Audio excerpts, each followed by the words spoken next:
Pois bem, senhores, vamos para a nossa aula 2 do tema mecânica dos fluidos, certo? Então, nessa aula nós vamos falar sobre as propriedades dos fluidos.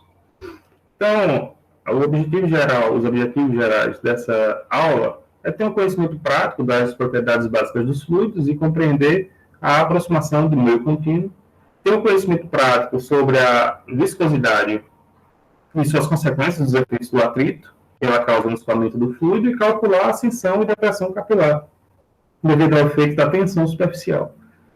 Dentre esses conteúdos, a gente vai falar um pouco aqui da introdução, da densidade e gravidade específica, da pressão do vapor e cavitação, do coeficiente de compressibilidade, da viscosidade, da tensão superficial e efeito capilar. Como sempre, a nossa bibliografia é a do Sengel e do Simbala, certo? Que é Mecânica dos Fluidos, Fundamento e Aplicações, certo? Esse aí que vocês verem, essa catarata. E vamos à introdução, né? Então, pessoal, toda a introdução, qualquer característica de um sistema é denominada propriedade, certo? Então, você tem um sistema, que a gente já conversou na aula passada, certo? E qualquer propriedade dela, pressão, temperatura, volume, entre outros, é considerado uma propriedade, certo? E as propriedades são consideradas intensivas ou extensivas. Então, as propriedades intensivas são aquelas independentes da massa, certo? Temperatura, pressão, densidade, entre outros. Já as extensivas é aquela que está relacionada com a massa, certo? Que aí, geralmente, ela vem como massa específica, volume específico, certo? Você divide pela massa. Legal? Então, a gente vai ver isso bastante lá na parte de cálculo. E a quantidade de propriedades necessária para identificar um estado de um sistema, certo? É estabelecida pelo postulado de estado, que diz que o estado de um sistema compressível, simples, é completamente definido por duas propriedades intensivas independentes, certo? Quando diz sistema compressivo, aqui pode ser incompressivo também, tá? Por exemplo, você com pressão e temperatura, você consegue saber o estado de uma propriedade do sistema, né? Isso aí também a gente vê em termodinâmica, certo? E aí, o que é ser um meio contínuo, né? Então, a gente, geralmente, quando estuda a mecânica dos fluidos, a gente estuda ela como sendo um meio contínuo. O que quer dizer isso, assim, rapidamente? É o seguinte, todo material, ele é composto por átomos, moléculas, partículas e tudo isso, né? Então, quando você tem um material líquido, você tem presente aqueles componentes ali. No entanto, todo mundo sabe que aqueles componentes, se a gente for olhar microscopicamente, ele não é como é que eu posso dizer? Ele não é denso, certo? Ele vai ter buracos, vai ter ali diversas lacunas, vamos dizer assim. Então, o meio contínuo é basicamente dizer que ele é todo sólido, tá entendendo? Que ele não contém essas lacunas, esses buracos, tá? Então, é basicamente isso. Como é que eu posso dizer? Cientificamente, academicamente, certo? Teoricamente, dizer que ele é como se fosse um corpo denso, certo? Um corpo maciço, tá? Então, vamos ler aqui, ó. A matéria constituída por átomos que são amplamente espaçados na fase gasosa. Entretanto, é conveniente considerar a natureza atômica de uma substância e ver que uma matéria contínua, sem buracos, é chamada meio contínuo, né? Então, essa idealização, certo? Tá? Na ideia teórica do meio contínuo, permite-nos tratar as propriedades como funções de pontos, a considerar que as propriedades variam continuamente no espaço sem saltos de descontinuidade. Então, levando em consideração que esse fluido ele é um ser maciço, isso quer dizer que a propriedade dele é igual em todos os pontos, certo? Porque ele não vai ter um buraco, né, vamos dizer assim, não vai ter lacunas que vai alterar aquela propriedade no aspecto microscópico, certo? Então, a gente entende que numa porção ali de um volume de controle, todo ele tem a propriedade constante, é como se fosse todo maciço, certo, pessoal? Num ponto ali do volume de controle, certo? E a densidade específica, a gente já está cansado de saber, né? É a massa dividida pelo volume, certo? O inverso dela é o volume específico, naturalmente, certo? Que é definido pelo volume e por unidade de massa, né? Então, também bastante comum, né? Principalmente na termodinâmica também, a gente utilizar esses sistemas aí. Então, a densidade de uma substância depende, em geral, da temperatura e pressão. A densidade da maioria dos gases é proporcional à pressão e inversamente à temperatura, né? Então, é importante que a gente saiba o seguinte, ó, que na maioria dos gases, certo? A densidade, ela aumenta com a temperatura, certo? Já os líquidos, ela diminui com a temperatura, certo? Líquidos e sólidos, por outro lado, são substâncias essencialmente incompressíveis, e a variação da sua densidade com a pressão usualmente é desprezível. Então, geralmente, a gente despreza a variação da densidade e da pressão, por ser um fluido incompressível, certo? Então, a gente diz que a densidade é constante. Ok, pessoal? Então, essa é a definição mais... como eu posso dizer? É a definição do que é ser um fluido incompressível. É ter uma densidade que a gente considera constante, né? Já os gases, eles são fluidos compressíveis. Logo, a sua densidade não é constante. Ele vai variar com a temperatura e com a pressão. Certo? Mas na frente a gente conversa sobre isso. Inclusive, a gente já até conversou sobre isso na aula passada, né? E a gravidade específica, certo? Que é basicamente uma diferença de densidades relacionando uma densidade X de um componente com uma densidade padrão. Também tem outro nome, eu que não me lembro, acho que é densidade relativa. Pronto, aqui, densidade relativa. Certo? É basicamente isso aqui, também é utilizado, tá?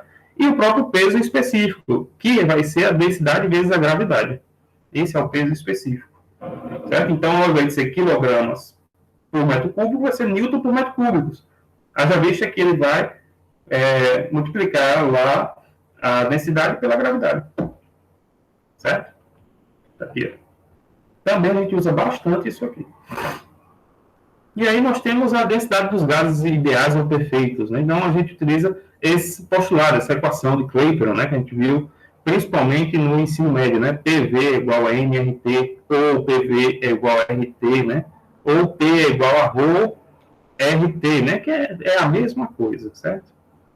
Sendo R esse valor aqui para kilojoule, né? Kilomol Kelvin. Para outro, se você for utilizar em outro sistema de unidade, ele vai ter uma outra numeração, que eu não coloquei aqui, certo? Então, essa aqui é a equação dos estados de gases ideais ou perfeitos, certo? É um postulado. Ok, pessoal? Então, também é uma coisa bastante trivial, né? Na termodinâmica também a gente vê isso. Então, vamos em frente. Não perder muito tempo aqui. É legal a gente falar um pouco sobre isso, né? Pressão de vapor e cavitação. Primeiro, a pressão de vapor de uma substância pura é definida como a pressão exercida pelo seu vapor em equilíbrio de fase com o seu líquido em uma determinada temperatura. Então, se você tem um pote aqui, certo? Fechado, hermeticamente fechado, a uma certa temperatura, você vai ter uma quantidade de gás e uma quantidade de líquido. Então, aquela fase de equilíbrio ali é a pressão de vapor, certo? Que você pode encontrar ela dada a temperatura do sistema. Então, quanto maior a temperatura, vai alterar-se essa pressão de vapor. Então, ele vai vaporizar mais, vai ter mais vapor, vai ter mais fluido na forma de gás ou menos fluido na forma de gás, vai depender de como está o sistema. E a pressão parcial é definida como a pressão de um gás ou vapor na mistura com outros gases. Então, isso é interessante, né? Então, você bota dois gases aqui e essa pressão parcial ela vai relacionar a mistura com esses dois gases. A gente vai ver um pouco lá na frente. Então, a razão do nosso interesse na pressão vapor é a possibilidade da pressão do líquido no sistema de escoamento cair abaixo da pressão vapor. Isso é muito importante, principalmente no estudo de bombas centrífugas, certo? No estudo de bombas, lá de máquinas de fluxo. Por quê? Porque se você trabalhar com a pressão de líquido menor que a pressão de vapor, você vai ter regiões de bolhas, você vai ter bolhas, regiões de vapor, de baixa pressão, que naturalmente vão se formar bolhas. E essas bolhas a gente chama de cavitação, extremamente prejudicial no ponto de vista tribológico, certo? Da dinâmica, da vida das palhetas, das bombas. Então, as bolhas de vapor, né, que a gente chama de cavitação, quebram-se à medida que são afastadas das regiões de baixa pressão. Então, ele faz o seguinte: como ele está na baixa pressão, ele forma bolha. A partir do momento que aumenta a pressão do líquido, né, a pressão ou a pressão do vapor, a depender, certo? Ele vai explodir essas bolhas, né? Essas bolhas vão ser explodidas pela própria energia de pressão, certo? Gerando microenergias, né? Gerando, assim, como é que eu posso dizer, regiões de energias, certo? Essas energias vão se colidir com as pás das bombas, né? Certo? Então, é como se fosse uma explosão de uma bomba, né? Então, quando você tem uma bomba e você explode ela, você forma ondas de energias, certo? Que passam por o fluido, né? Que é o ar. Então, da mesma forma, essa bolha de cavitação, ela vai formar ondas de energia, agora numa condição bem pequena. No entanto, milhares de bolhas explodindo ao mesmo tempo, né?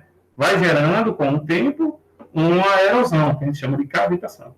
Então, esse fenômeno é uma causa comum para a queda de desempenho e mesmo erosão, né? A cavitação é uma erosão das pás das hélices, sendo chamada de cavitação.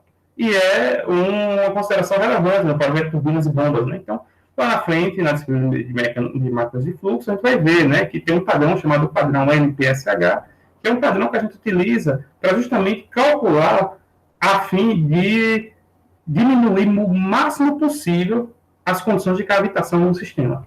Embora a gente sabe que na prática é quase que impossível, tá? Mas a gente faz o que a gente pode. Então, aqui você vê os efeitos da cavitação, né? A implosão da bolha, tá vendo? Gerando essa onda de energia, né?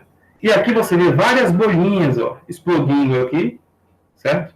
Num funcionamento de um escoamento numa palheta, certo? Então, é justamente a formação dessas bolhas aqui é que vai colidirem, certo? E gerar essa onda de energia, essas milhões de bolhas, nas palhetas desse dispositivo, né? Desse material aí, certo? Que eu não sei que...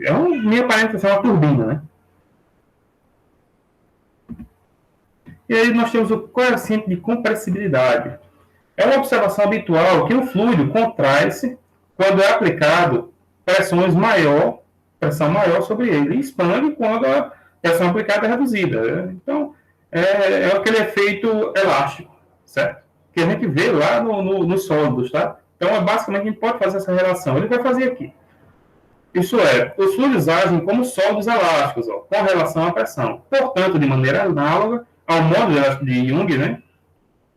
Certo? Para os sólidos, é apropriado definir um coeficiente de compressibilidade. Então, o coeficiente de compressibilidade está para os fluidos como o módulo de Young está para os sólidos. Certo? Mas o que é mesmo o módulo de Young? Quando você vê lá aquela relação que foi feita por Hooke, né? Certo? No qual, após isso, foi utilizado que a tensão é igual ao módulo de elasticidade vezes a deformação. Esse módulo de elasticidade aí é que é o que a gente chama de módulo de Young, certo? Que nasceu lá daquela equação de Hooke, né? Que a força é igual ao coeficiente de rigidez vezes um certo deslocamento, certo? E aqui está. Para ele aqui, a diferença de pressão dividido pela diferença de volume pelo volume inicial, vamos dizer assim. Certo? E o inverso desse coeficiente de compressibilidade é chamado compressibilidade isotérmica, certo? E é expressa por esse valor aqui.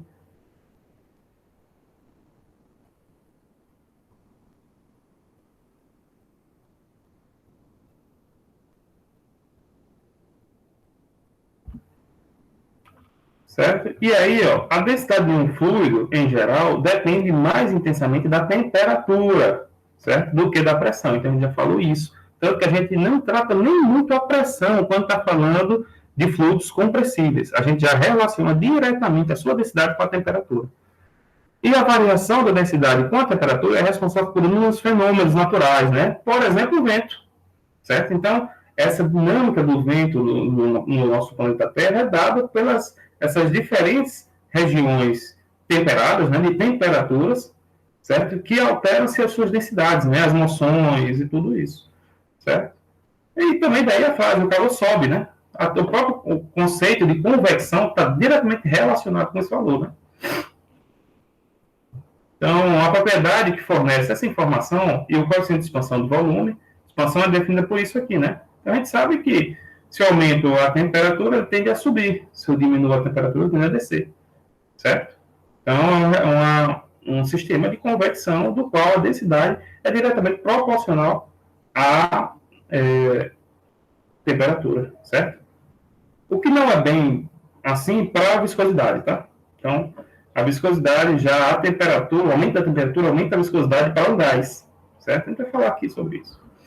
E entraremos na parte de viscosidade. Então, essa parte aqui requer muita atenção, porque é uma das principais aqui da mecânica dos fluidos, uma das principais propriedades, né? Se não a principal. E a viscosidade é a propriedade de um fluido que mede a resistência ao movimento de uma camada muito fina de um fluido sobre uma camada adjacente. Essa resistência ocorre somente quando uma força tangencial ou decisoriamente é aplicada ao fluido. A força que um fluido em movimento exerce sobre um corpo na direção do escoamento é chamada de força de arrasto, e sua intensidade depende parte da sua viscosidade. Então, por exemplo, seja um peixe ou seja uma ave, ele está sujeito a uma força de arrasto, que é uma força de resistência, certo? E eles têm que ter uma anatomia diferente, cada um. Por quê? Porque um está sobre os efeitos da densidade e da viscosidade da água, e outro está sobre os efeitos da densidade e a viscosidade do ar, certo? A parte de força de arrasto a gente vai estudar bem mais lá para frente. Geralmente eu dou em mecânica dos fluidos 2. E a viscosidade é isso. Para obter uma relação para a viscosidade, considere uma camada fluida entre duas placas paralelas muito grandes, certo? De maneira equivalente, duas placas imersas no corpo grande, separadas por uma distância L. Então, você imagine aqui, certo? Eu tenho uma placa móvel, como se fosse uma prancha de surf aqui, e uma placa fixa, do qual, quando essa placa móvel é sujeito a uma força tangencial, certo? A uma tensão de deslizamento, ela há um movimento para, vamos dizer, da esquerda para a direita. E esse movimento aqui vai fazendo com que as lâminas do fluido também se movimentem, gerando esse formato aqui, tá vendo? Se a gente for modelar matematicamente, forma esse formato, do qual ele vai haver uma velocidade e vai haver também aqui uma espessura, certo? Que é a velocidade sobre a espessura é justamente essa taxa de deslocamento, certo? Esse gradiente de velocidade. E a tensão de cisalhamento é igual à viscosidade vezes esse gradiente de velocidade, né? Essa taxa de deslocamento, certo? Onde eu já falei, né? Esse μ é considerado a viscosidade dinâmica, certo? A viscosidade dinâmica, porque tem outra viscosidade também, certo? Que é dado em quilogramas por metro segundo ou newton segundo por metro quadrado, certo? Que é Pascal segundo, certo? Tem uma unidade importante para a gente saber aqui, ó, que 0,1 Pascal segundo é o que a gente chama de poise, certo? E cent poise é um centésimo de um poise, né? Então é importante porque às vezes vem na forma dessas unidades os estudos, e aí você faz as conversões. Certo? É importante falar aqui também, ó, que essa relação de tensão e de gradiente de velocidade, ela, quando é linear, a gente denomina ele de fluido newtoniano. Então, ó, você vê aqui, o fluido newtoniano ele vai ter uma relação linear, certo? Entre a taxa de deformação, de deslocamento, e a tensão de cisalhamento. Certo? Logo, a gente pode encontrar a viscosidade a partir da força, que tensão é força sobre área, que é igual a viscosidade vezes a área, que aqui a área estava dividida, passa multiplicando, vezes a velocidade dividido pela espessura da camada. Certo? E os fluidos não newtonianos, ele vai ter uma relação não linear. Ele pode ser o pseudoplástico, o dilatante ou o plástico de Briand. Certo? Mas aí, geralmente, a gente fica só na parte de fluidos newtonianos para a graduação. E nós temos a viscosidade cinemática, que a viscosidade cinemática é igual à viscosidade dinâmica dividido pela sua densidade. Ó. Então, aqui, olha que interessante. o aumento da viscosidade, a relação da viscosidade pela temperatura, nos líquidos, ó, se eu aumento a temperatura, eu diminuo essa viscosidade, ó, certo? Já para os gases, eu aumento, olha que interessante, até um certo ponto. Então, para os gases, você tem a viscosidade, a relação da viscosidade com a temperatura, dado por essa fórmula aqui, e para os líquidos, por essa fórmula aqui, no qual A e B, certo? Esse Azinho, esse Bzinho aqui, são constantes que é dado para determinados tipos de fluidos, certo? Isso aqui é encontrado em laboratório, né? Certo? Então, aqui nós temos essa influência da viscosidade com a temperatura e essa viscosidade cinemática que eu trouxe para vocês, só para a gente ter uma ideia aqui, ó, quando a gente tratar de lubrificantes, saber que o Stoke, ó, é igual a 1 centímetro quadrado por segundo, certo? É muito importante você ter essa informação. Por quê? Porque geralmente a gente trabalha na parte de fluidos com o Stoke, certo? De fluidos lubrificantes. Então, a viscosidade cinemática é igual àquela viscosidade dinâmica que a gente viu no slide anterior, dividido pela sua densidade. E aí nós temos a parte de tensão superficial e efeito capilar. Então, observa-se frequentemente que uma gota de sangue forma um montículo sobre um vidro plano, né? Então, você pega aqui, por exemplo, se aqui fosse uma gota de sangue, certo? Então, você vê que ele forma essa gotículazinha aqui, ó. Uma gota de mercúrio forma uma esfera quase perfeita, certo? Em vez de formar essa forma aqui, ele forma uma esfera quase perfeita, que pode ser rolado como uma bola de aço sobre uma superfície lisa. Gotas de água de chuva ou de orvalho pingam dos ramos ou das folhas de árvore, né? Então, esse formato aqui dessas bolhas, a gente chama isso de tensão superficial. A gente vai ver um pouco mais na frente o que é, né? Que, na verdade, tensão superficial é essa tensão de fronteira que não permite que essa bolha aqui se torne toda, se derrame, né? Se esparrame, vamos dizer assim. Então, é dado, né? Essa formação dessas bolhas é dado por uma força de atração, que ela tanto por meio de adesão quanto por meio de coesão molecular. Então, a força de atração que causa tal tensão atua no sentido paralelo à superfície e é devida às forças atrativas. Então, é importante você saber que as forças atrativas, né, e força de tração, certo? São as responsáveis, juntamente com a coesão e a adesão, se a gente for num aspecto mais micro, certo? A essa formação dessas bolhas. A depender do tipo de material, você tem essas bolhas mais formadas no sentido esférica e outros mais formadas no sentido elíptico, né? É aí uma relação entre hidrofílico e hidrofóbico, vamos dizer assim. O líquido mantém sua forma porque as moléculas são atraídas umas às outras pela coesão. Se as moléculas do líquido forem atraídas às de uma substância diferente, né? Nesse caso aqui, ó, coloco uma substância e outra aqui, elas se atraem, ó, aos poucos, tá vendo? Então, essa atração aqui é dada pelas forças de adesão, certo? De um fluido diferente com outro fluido diferente. Certo? Então, essa força que permite que os líquidos resistam a essa tensão de tração, portanto, é chamado a tensão superficial do líquido, né? Então, observe aqui que tem esse animal que ele consegue andar por entre as águas. Por quê? Porque a tensão do corpo dele, né, a força-peso dele, não é capaz de vencer a tensão superficial da água. Logo, para ele, essa água aqui é como se fosse o nosso chão. Certo, pessoal? Por isso que os mergulhadores, né, quando vai pular dos helicópteros e num lago, certo? Eles não podem passar de 20 metros. Porque senão pode haver alguma... Se eu não me engano, é 20 metros, tá? Porque pode haver algum impacto mais fulminante do líquido com o corpo, certo? Por quê? Porque efeitos da tensão superficial pode ser considerado, a partir dessa altura, como um sólido, certo? Então, até aparece isso nos filmes, né? Se a gente for ver aquele filme Triple X2, o protagonista, ao pular de uma ponte, né? Ele deu um tiro na água para poder mergulhar. Então, para que serviu aquele tiro? Aquele tiro ali ele foi responsável por quebrar a tensão superficial do líquido, certo? Logo, com aquela tensão superficial do líquido, o líquido, na hora do contato com o corpo, passou a ser um líquido em si. A tensão superficial era zero, certo? Se eu não tivesse feito isso, ele iria cair como se estivesse caindo no chão. Por quê? Porque a tensão superficial vai ser tão grande, certo? A tensão superficial é X, que o impacto vai fazer com que a tensão superficial seja muito grande. Certo, pessoal? Então, interessante aí, uma curiosidade para a gente entender, né?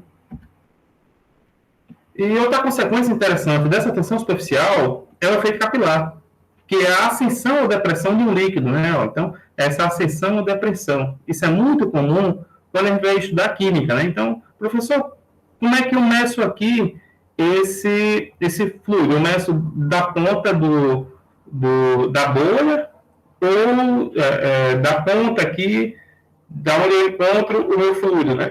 Que é o efeito menisco, né? Que a gente chama. Então, tais tubos finos ou canais de escoamento confinados são chamados de capilares. Então, o que é um capilar? E a superfície livre, a curva, né? Que é essa superfície X e Y aqui, ó, certo? É chamada de menisco.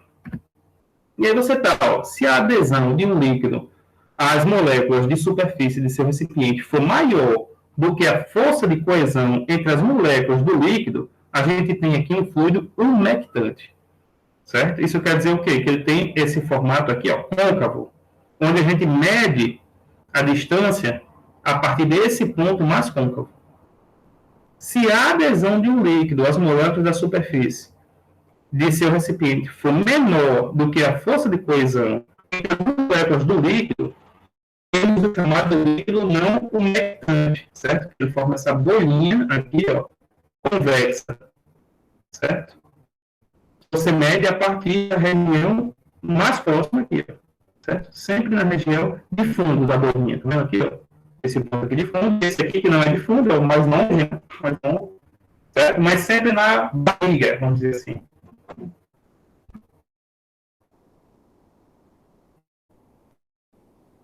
Então, aqui você tem a relação, ó, água, ele vai formar um disco côncavo, já o fluido é convexo.